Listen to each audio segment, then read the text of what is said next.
Pemirsa, dalam pidato perdananya sebagai Presiden, Prabowo Subianto langsung menegaskan Indonesia harus mencapai swasembada pangan dalam waktu sesingkat-singkatnya, yaitu dalam kurun waktu 4-5 tahun ke depan. Apa langkah konkret untuk bisa mewujudkan swasembada pangan yang terakhir kali dicapai Indonesia pada tahun 1984? Kami akan membahasnya bersama dengan pakar pertanian Universitas Jenderal Sudirman, Profesor Toto Agung Dwi Haryanto. Selamat malam, Prof. Toto.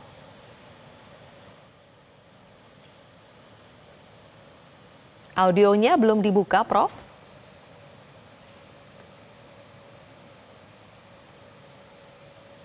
Halo. Baik, kami masih menunggu koneksi kami dengan Prof. Toto Agung Dwi Haryanto yang merupakan pakar pertanian Universitas Jenderal Sudirman atau UNSUD untuk bisa bergabung bersama kami membahas bersama apakah mungkin swasembada pangan diwujudkan dalam pemerintahan Prabowo dalam kurun waktu 4-5 tahun. Oke, Prof. Toto, sudah bisa mendengar suara saya? Halo? Baik. Saya mendengar, tapi apakah sudah terdengar suara saya? Ya, sudah Prof. Kita mulai ya Prof ya. Prof, target swasembada pangan dalam 4-5 tahun realistis tidak? Baik, terima kasih. Ini Mbak Zilvia ya? Betul.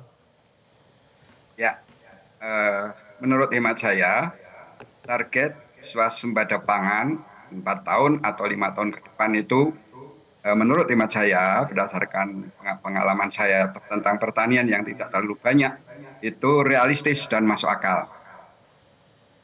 Caranya bagaimana, Prof? Baik, sebelum ke cara, mungkin saya ingin menyampaikan faktor-faktor penyebab optimis ya. Kita itu memiliki semua komponen yang mengharuskan kita itu swasembada pangan. Satu, kita punya lahan, kita punya tanah luas dan subur. Yang kedua, kita punya matahari, sinar matahari yang bersinar sepanjang tahun. Banyak loh negara-negara lain yang tidak bisa menikmati sinar matahari sepanjang tahun sehingga mereka hanya bisa menanam 1 kali dalam 1 tahun untuk tanaman-tanaman pangan. Kita bisa ada 1 kali, bisa 2 kali, bahkan di beberapa tempat bisa 3 kali. Karena ketersediaan sinar matahari yang memadai. Yang ketiga, kita juga punya sumber daya baik di dalam tanah, yaitu tadi tanah yang subur maupun di atasnya seperti air. Kita memiliki sumber air yang memadai, bahkan di beberapa tempat itu bahkan ketersediaan air itu berlebihan yang menyebabkan banjir. Berikutnya kita punya petani-petani yang ulet yang tidak pernah putus asa dalam usaha tani mereka. Kemudian kita punya banyak sarjana-sarjana pertanian yang tersebar di seluruh Indonesia. Jadi komponen-komponen itu juga kita punya hasil-hasil penelitian berupa teknologi tepat guna yang dulu dihasilkan oleh Badan Litbang Pertanian maupun oleh perguruan tinggi, itu adalah merupakan faktor pendorong kenapa kita mesti optimis bahwa swasembada pangan akan tercapai. Oke, sebelum ke cara lagi ya Prof ya, kalau memang selama ini sebetulnya kita sudah punya semua prasyarat itu, tapi apa yang menyebabkan selama ini swasembada pangan itu belum bisa tercapai? Yang kurang apa dari semua syarat, dari semua modal yang sudah kita punya? Iya, baik. Menurut hemat saya, faktor kuncinya itu adalah di manusianya.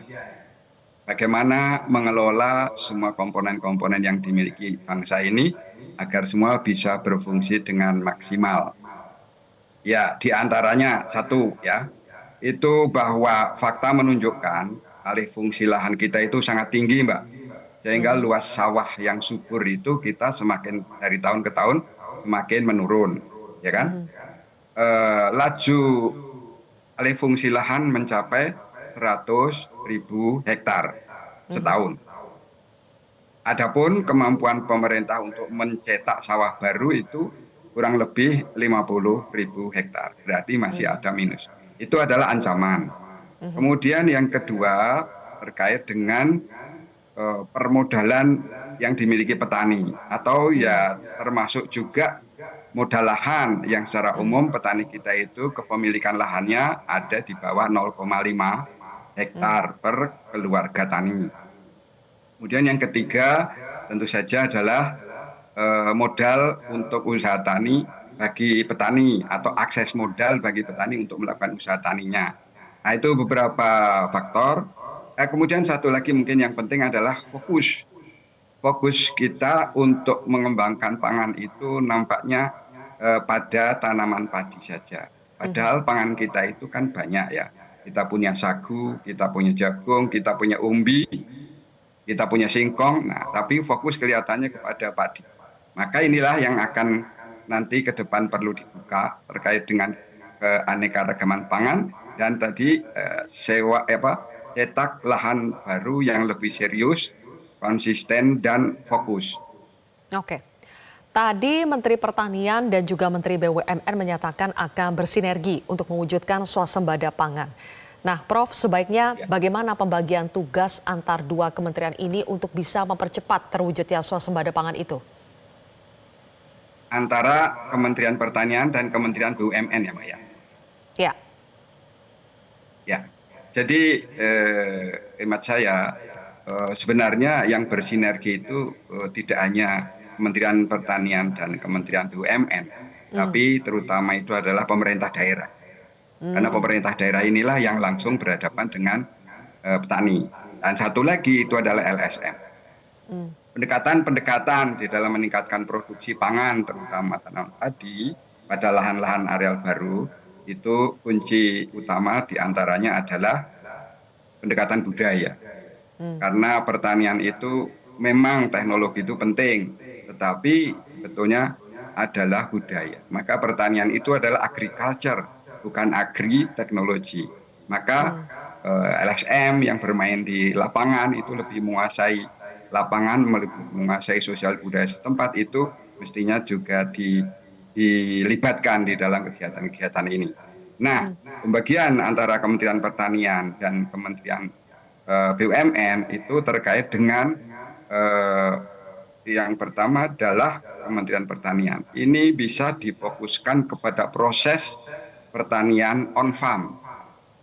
Artinya mulai dari berbudidaya, penyiapan lahan, penyiapan benih, proses budidaya mulai dari pengolahan lahan, penanaman, pemeliharaan sampai panen. Nah, termasuk sarana prasarana itu fokusnya adalah di Kementerian Pertanian. Ya. Kalau menurut hemat saya. Adapun kemudian BUMN itu lebih fokus mungkin ya, itu adalah setelah panen, setelah pertanian itu menghasilkan panen. Bagaimana produk-produk pertanian itu kemudian bisa satu memiliki kepastian pasar, memiliki kepastian harga yang menguntungkan petani. Kemudian memiliki kelembagaan-kelembagaan yang mendukung bagaimana agar yang dipanen oleh petani untuk seluruh komoditas pangan itu bisa tersampaikan kepada pasar. Jadi menguasai termasuk tata niaga pasar ataupun rantai pasok. Oke, jadi kurang lebih kalau Menteri Pertanian itu urusan hulunya, Kementerian BUMN itu urusan hilirnya gitu ya, Prof? Iya. Oke, tadi Mentan juga mencontohkan, Prof Toto, untuk pupuk saja. Misalnya ya, diurus oleh 6-7 kementerian termasuk kepala daerah. Apakah harus diambil alih satu kementerian saja atau kepala daerahnya saja untuk urusan pupuk supaya tidak tumpang tindih? Ini baru satu contoh saja, urusan pupuk saja sudah banyak yang mengurus ini, Prof. Iya, betul. Jadi memang sebaiknya urusan-urusan terkait dengan input pertanian, ya saprodi terutama ya tidak hanya pupuk, tapi juga benih, itu ada satu spirit untuk desentralisasi.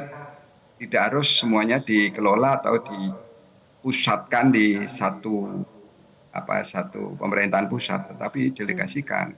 Dengan demikian itu juga akan menghidupkan produk-produk pupuk daerah di daerah, ya, produk-produk pupuk yang dihasilkan oleh pengusaha-pengusaha daerah, ya, yang itu bisa jadi lebih sesuai untuk lahan-lahan yang tersedia di lahan tersebut.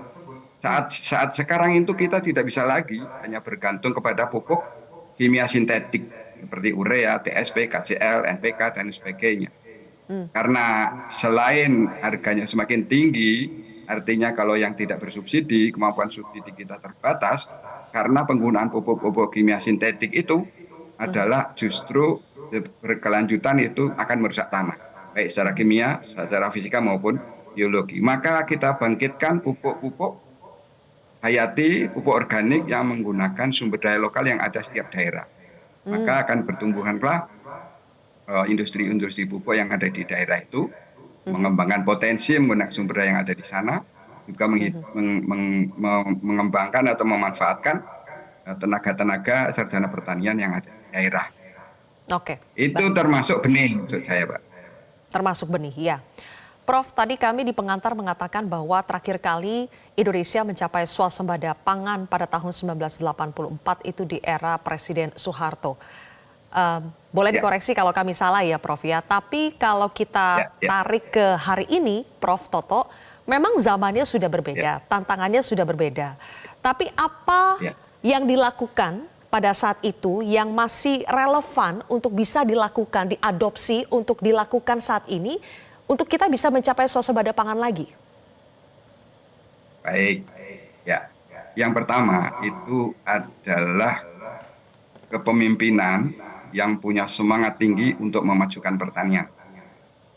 Jadi kita lihat Pak Harto itu, Presiden Soeharto pada waktu itu adalah salah satu presiden yang mempunyai komitmen tinggi untuk memajukan pertanian di Indonesia. Beliau menguasai lapangan sekali.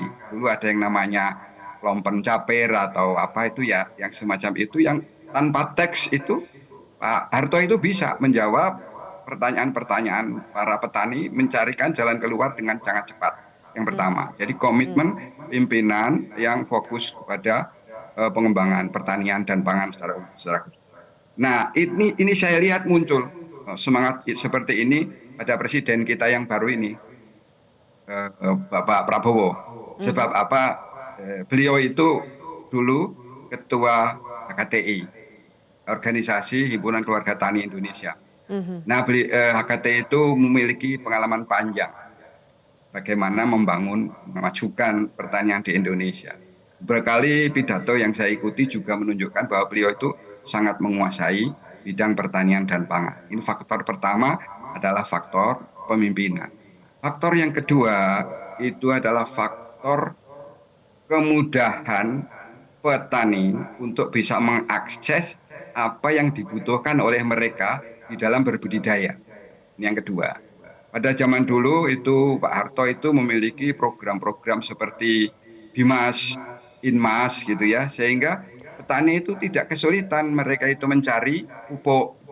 Demikian juga mencari benih. Pada saat itu saya ingat ada yang namanya BUUD, ada yang namanya KUD, dan petani itu sangat mudah dengan harga yang terjangkau bisa mendapatkan pupuk yang mereka harapkan. Proses untuk sampai petani mau menggunakan pupuk, Mbak Zilva, itu membutuhkan waktu lama, namanya adopsi teknologi. Itu sampai petani mau menggunakan pupuk itu membutuhkan waktu 20 tahun kira-kira. Nah, ini Pak Harto berhasil di sini. Walaupun ya harus diakui bahwa adopsi petani untuk menggunakan pupuk ini juga kebablasan. Sehingga sekarang ini pemanfaatan pupuk terutama urea itu seringkali melampaui di atas yang direkomendasikan oleh pemerintah. Walaupun rekomendasi itu kadang-kadang berbeda antar daerah. Jadi yang kedua adalah tadi kemudahan petani untuk akses kepada sumber sarana produksi yang dibutuhkan. Satu, pupuk, dua, benih. Yang ketiga itu air. Irigasi, bangun dengan sangat bagus, bendungan-bendungan ada di mana-mana. Nah, benih, pupuk, air. Itu terutama ya. Lalu teknologi. Nah, itu yang dulu ada. Oleh karena itu, kalau sekarang akan diterapkan pada masa sekarang ini, ya kita penuhi lagi sebetulnya kebutuhan petani itu apa sih? Oke. Itu, Mbak. Baik, oke. Pekerjaan menantang, tapi kalau menurut Prof. Toto itu sangat realistis asal ada kemauan dari pemerintah ya. Dan juga presidennya sudah memiliki komitmen kuat, tinggal sekarang para pembantunya untuk bisa menerjemahkan kemauan presiden dengan baik. Terima kasih Prof. Toto Agung Dwi Haryanto, pakar pertanian Unsut sudah bergabung bersama kami di Prime Time News hari ini. Jelajahi cara baru mendapatkan informasi. Download Metro TV Extend sekarang.